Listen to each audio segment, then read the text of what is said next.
You're watching Local Edition. I'm Brad Pomerance in Sacramento. Today we are joined by Das Williams. He is a member of the California State Assembly. He's a candidate for the Board of Supervisors in Santa Barbara County.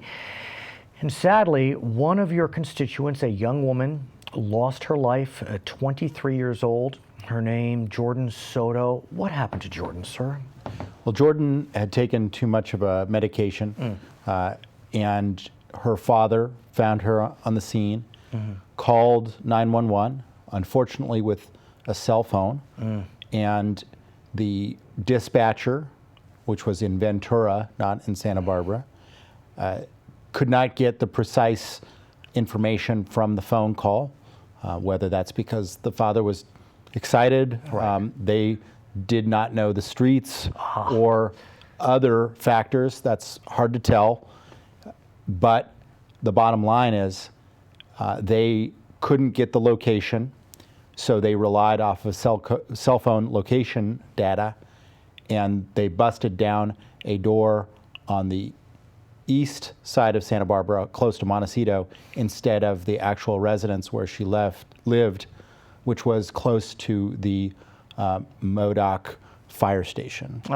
She lived just, barely more than a stone's throw from that fire station. But there's a reason why the cell phone call, the 911 call that was dialed on the cell phone went to Ventura as opposed to the Modoc station. Why is that, sir? The majority of cell sectors that are include a freeway are often assumed to need to be routed to the California Highway Patrol, and which so, in our area is down in Ventura. It's not even in our county. So as you explained to me earlier, I guess there are 4 sectors on each tower. There's 4 sectors, and they can only be pointed to one dispatch. Okay. And so we're dealing with a system that's a little antiquated, in that it was assumed back in the day that cell phones were being used in the car. And because they were car phones. Because they were car phones, right. And so they were pointed originally towards the CHP, and especially the ones that include a freeway have continued to be pointed towards the CHP. Sometimes that is appropriate, but in our area in Santa Barbara, it is often not appropriate. Unfortunately, if you called 911 on a cell phone right in front of the Santa Barbara City Police Dispatch, you would not get the Santa Barbara City Police Dispatch, you would get CHP down in Ventura. Why? It's near a freeway or something? And the night of the Elliot Rogers shooting rampage in Isla Vista, those calls in Isla Vista were all being routed to the CHP in Ventura first. This doesn't make sense. I know Isla Vista. It's not that close to the freeway. It's not even that close to the freeway, and most of the residents of Isla Vista use cell phones, and most of those calls are needed to be responded to either by the Foot Patrol, which is the deputy sheriffs, or UCPD, UC Police Department. Now, as I understand it, though, there was not a delay in that instance. Is that accurate? There was a delay. We just don't know how long that was. And so the more I peeled this onion, the more horrified I have become. And as I understand it, sir, I can't, when I dial 911, select whom I want to receive the call, if it's the CHP or the local police department or the fire department. No. It gets routed. It gets routed. But if you're dialing at home, what happens? Do you know? And yes, if you dial at home, you are being routed to the closest dispatch because they know your location. Landline, right. And the problem is, even though people think that a cell phone means that the location accuracy is good, it's not. In fact, in the last 10 years, location accuracy has fallen for nearly every cell company. So location accuracy is getting worse, not better. And cell phones are not reliable tools for calling 911. At least they're not as reliable as a landline.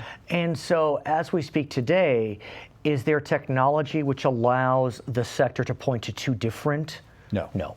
So you, though, do have a potential solution, or That's at least a solution that can move us forward to resolution. I want to hear more about it. It's your bill, AB 1564. Tell us about it, and I want to get a sense how you learned to, figured out that this is a possibility. Sure. Well, the answer is that under our current system, we need to use the statistical data of where calls have ended up. Not where they were pointed to, but where they've ended up. Oh, I see.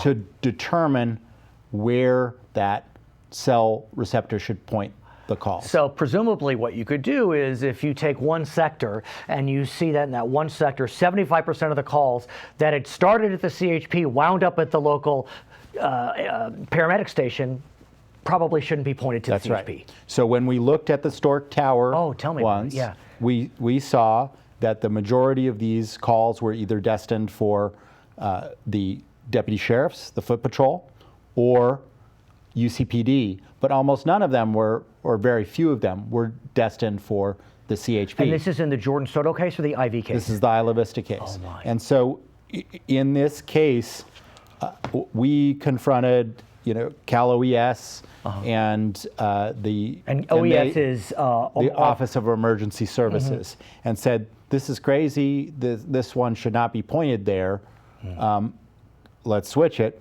And we convinced them to call the cell companies and say, change this. Yeah, that's one. But that's one tower. And how many towers are there? And you can only do so much, tens sir. of thousands. Yeah, and probably we want a system that doesn't involve your local state legislator having to go to figure out every single tower.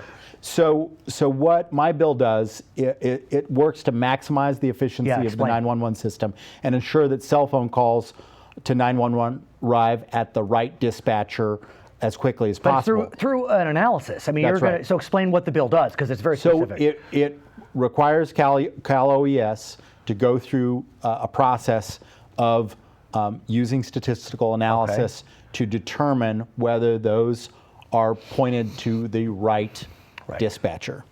And what I had learned, and the reason why I went on this, is I had learned that there had been a project to do this that had been stopped midway through. Why? Do you know? Well, because it wasn't the primary purpose that the project was commissioned when it was commissioned, but a secondary benefit was, at the time, a number of cell towers, especially some down in Ventura County, had been statistically analyzed, and some of them had changed what dispatch they were going to. And that's great for my constituents down in Ventura County because it improved their public safety.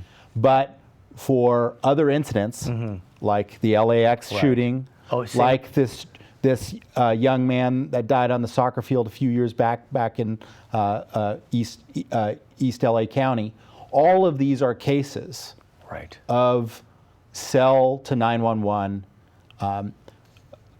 being messed up because of transfers or misrouting. How will this be funded? Are you looking to the cell phone companies to help with funding, or is there some budgetary item? When we have gone to the department, they've always said that the reason why there's no budgetary reason why we're not doing this. So it just took, may I say, it just took persistence. We have been working on this for a number of years. So is this bill, signed, sold, it is delivered? not signed yet, Okay. but the good news is that after much wrangling, Cal OES is actually starting this process in advance of the bill being finished. Okay. So that's good progress. Good news. His name is Das Williams, member of the California State Assembly, candidate for Board of Supervisors in Santa Barbara County. I'm Brad Pomerance in Sacramento, Local Edition.